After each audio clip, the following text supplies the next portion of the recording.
Document you need to have open, it is activity 161 start, and we're just going to get some practice using rulers and grids and so on. So here we have our four marmalade logos, and we have the color swatches that we used in the design of those logos just kind of randomly placed. So we want to line everything up nicely so that it looks smart. So in your properties panel on the side here, you'll see that if you have nothing selected, you'll see that you have a section ruler and grids. So if I press the ruler button, I get these rulers running along the top and the side. I can right click on those rulers to change the units of measure to whatever, points, millimeters, and so on. The shortcut for rulers is Command or Control R. I can click on Show Grid to show me the grid and kind of like graph paper really. If you want to control the actual increments of the grid, you can go to, on Windows it will be Edit, Preferences. On the Mac it's Illustrator, Preferences, and go down to Guides and Grid. And here you can adjust the grid lines. So for example, I could say that I want a grid every 30 millimeters with 3 subdivisions. Okay, and my grid will update to represent that. The next one is your transparency grid. So basically what this allows you to see is whether something is white or transparent. So at the moment, the way I look at it, it looks like I have a design on white paper basically. If I press the transparency grid, you can see that this little checkered pattern shows me that everything around my design is transparent, which means if I saved this out and placed it in Illustrator, for example, in InDesign, what you see as white here will actually be transparent. So that's quite useful. And then you have guides. So a guide is basically like think of it as a pencil line that allows you to line things up. So if I just turn my grid off for a moment and I make sure that my guides are showing, I can drag guides from my ruler. So I'm just going to drag a guide down to show me where I want to line up my swatches. And then I'm going to drag a guide to show me where I want the top of my labels to be. Okay, so those are my guides. You can put in as many guides as you want, horizontal and vertical. You can hide and show them, you can lock them, and you can also turn on and off smart guides. So smart guides are these things that appear as you drag something around, these little pink things with little names and measurements that come up. Those are your smart guides. I think they're amazingly useful. Some people hate them and like to turn them off. So if I just click away and turn my smart guides off, I don't get those measurements showing as I move things around. I suppose they could be distracting in some circumstances.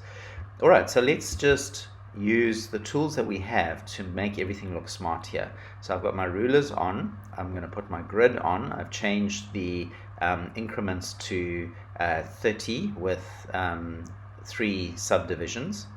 And so I'm going to resize these little swatch boxes. They're all too big at the moment. So to select them, of course, I could click and then shift, click, click, click.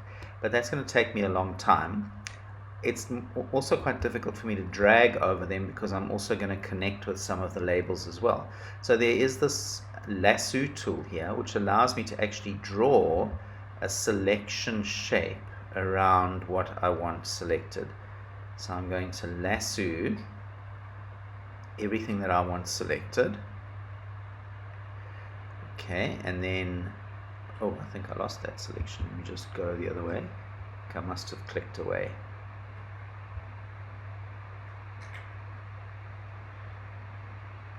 Okay, and then I'm going to go to my selection tool. I've got all of those selected. Now, I don't want to resize them as one selection. I want them to be resized on their own. So I'll show you what I mean. If I go to Object, Transform, Scale, you'll see they're all sized down together to 50%.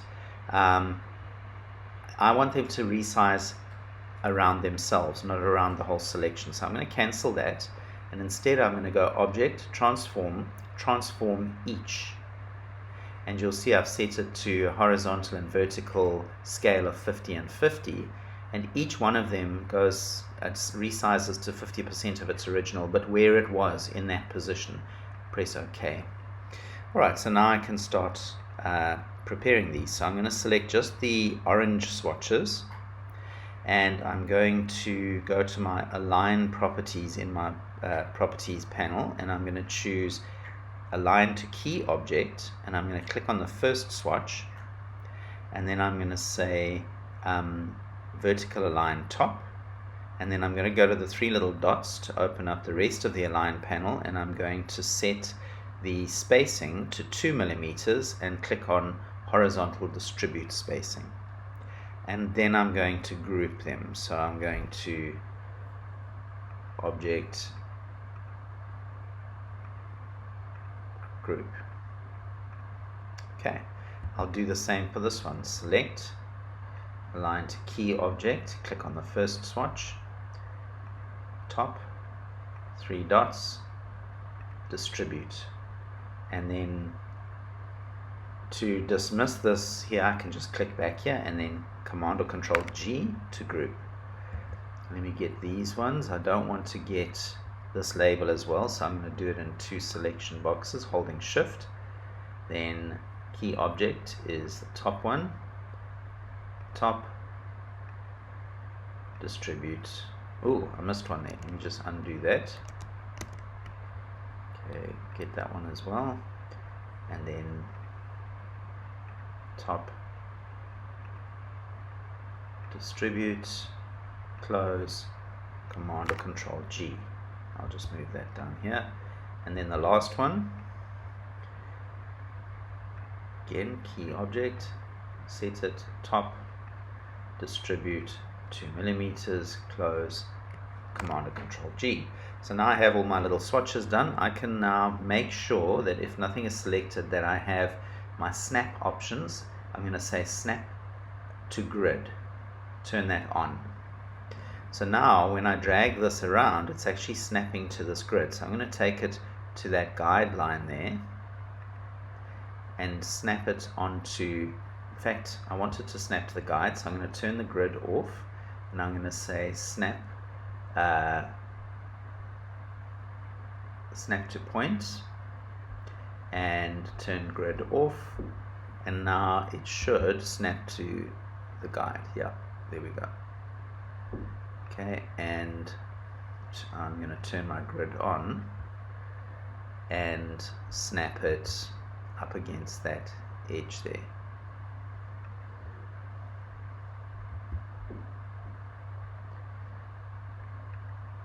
Have I got snapping to grid on? No, I don't. Okay, let me put snapping to grid on.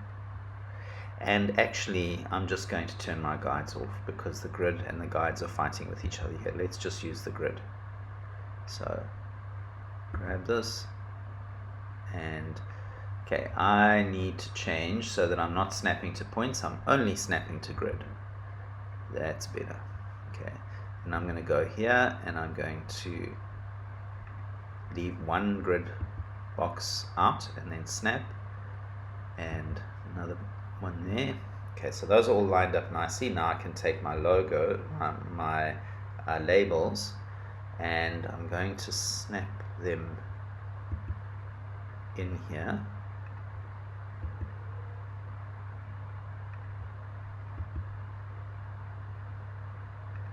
Okay, I'm going to turn my grid off, and I just want these swatches and labels to be lined up. So I'm going to select the swatch group and the label, and then center them together. Same here.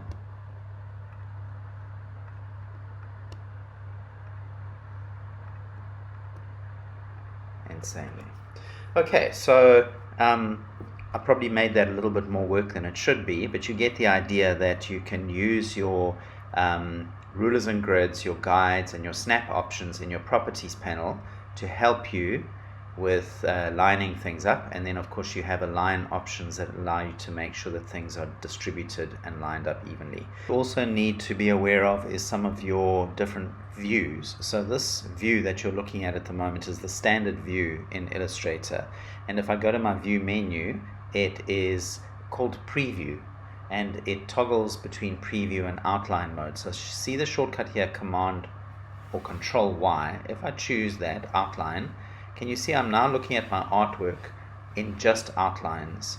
So that's quite useful if you want to see the construction of something, or you want to get to something that you can't find.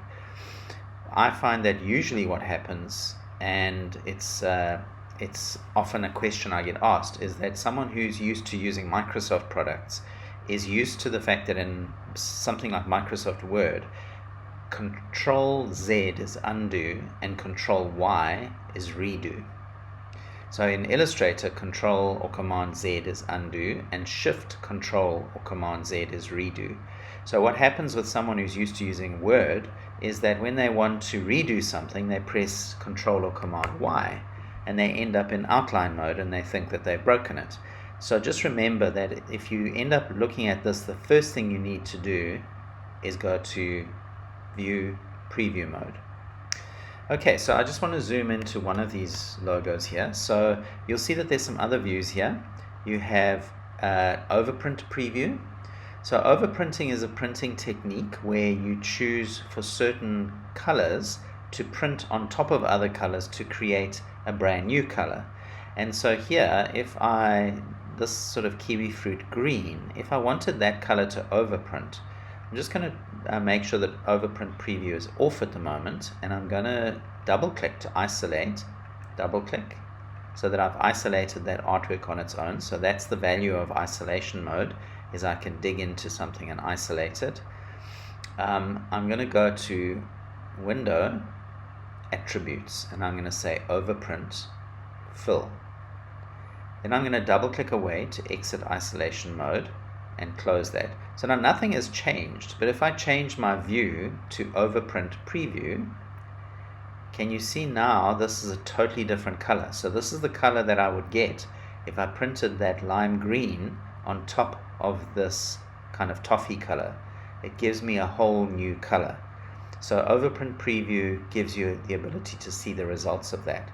And then just a couple of other ones. Pixel Preview.